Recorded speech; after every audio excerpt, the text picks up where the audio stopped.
김건희 여사는 전생에 양파였습니까?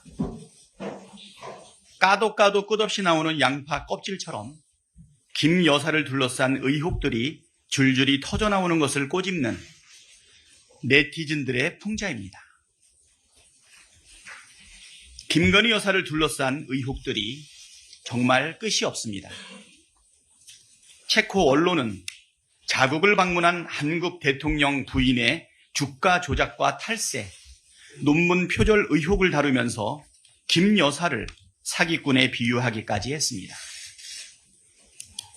정말 나라 망신도 이런 망신이 없습니다. 매번 순방 때마다 이런 일이 벌어지다 보니 부끄러워하는 것도 지칩니다. 외국 언론의 직격에도 불구하고 국민 분노가 들끓음에도 불구하고 윤석열 대통령과 김건희 여사는 여전히 사과 한마디 없습니다. 국민을 이렇게까지 무시하는 오만한 권력은 민주화 이후 처음 아닙니까? 어제는 김건희 여사가 도이치모터스 주가 조작 공범인 이종호 전 블랙펄 인베스트먼트 대표와 검찰 수사가 본격화되던 2020년 9월부터 10월 사이 40여 차례나 연락을 주고받은 사실이 드러났습니다. 김건희 여사의 공천 개입 의혹을 둘러싼 폭로도 계속되고 있습니다.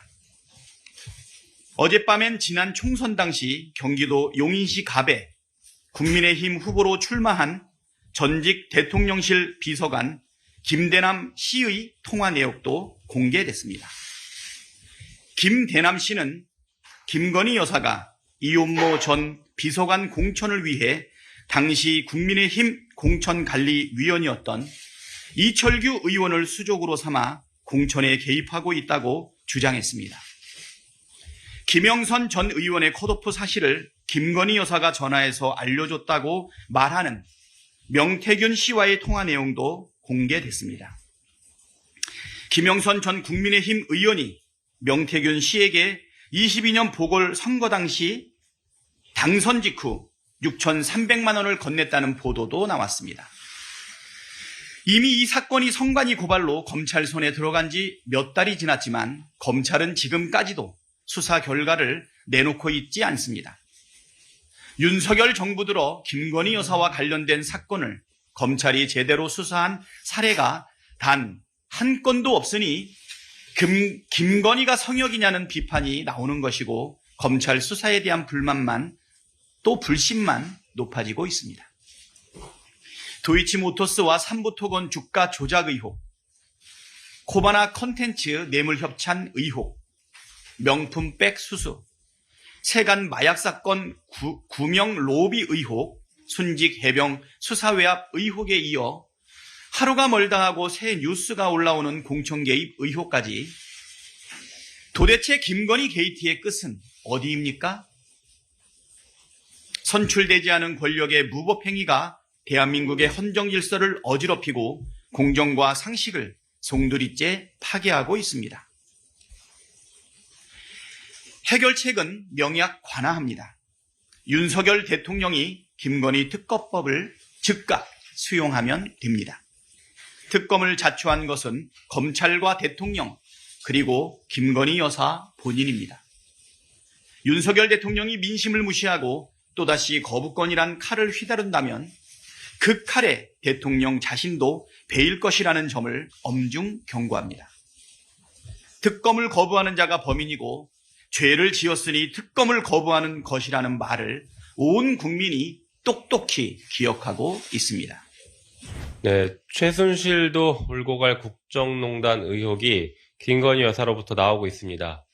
주가 조작 의혹, 뇌물성 협찬 의혹, 명품백 수수 이런 의혹들이 제기됐고 검찰의 수사가 무마되는 과정들을 전 국민이 지켜봤습니다. 이제는 공천 개입 의혹까지 등장했습니다. 최순실 국정농단의 양과 질을 훌쩍 뛰어넘고 있습니다.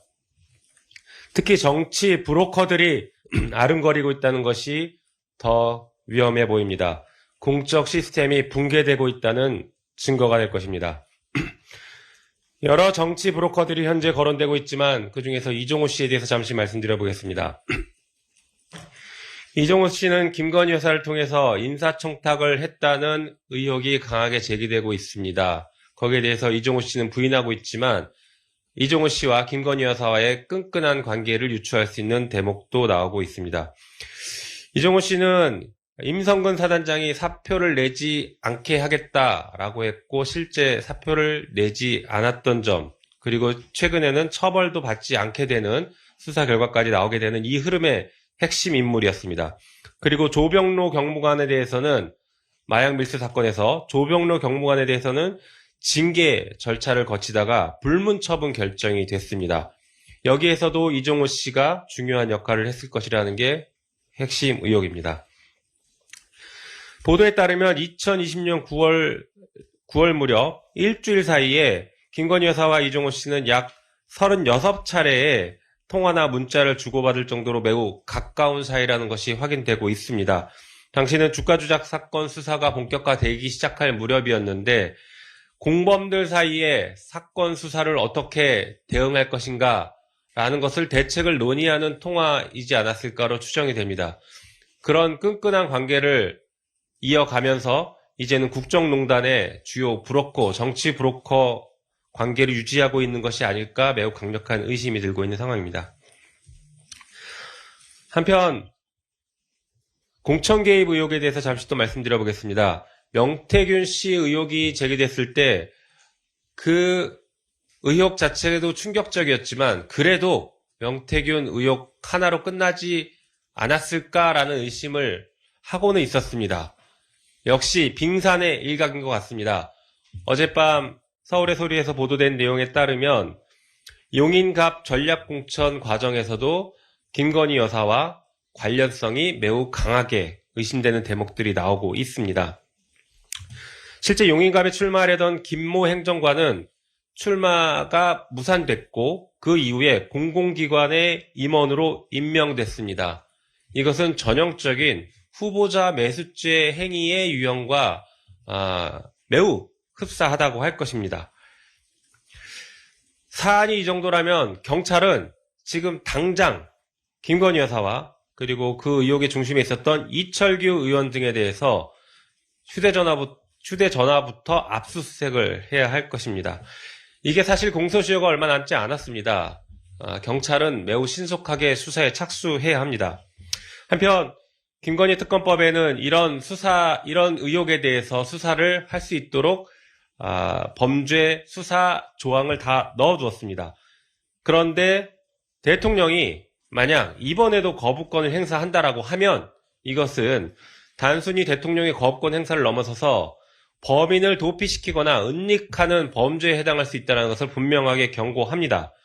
한편 말씀드린 것처럼 공소시효가 얼마 남지 않았을 수 있기 때문에 대통령실에서 시간 끌기 꼼수를 사용해서 제2요구와 제2요구 이후에 국회에서 제2결 표결이 거쳐지는 과정에서 혹시나 공소시효가 도과될 수 있는 그런 것들을 염두에 두고 꼼수를 쓰고 있다라고 하면 이것은 명백하게 헌법 위반이고 경우에 따라서는 범죄가 성립될 수 있다는 것을 분명하게 경고합니다.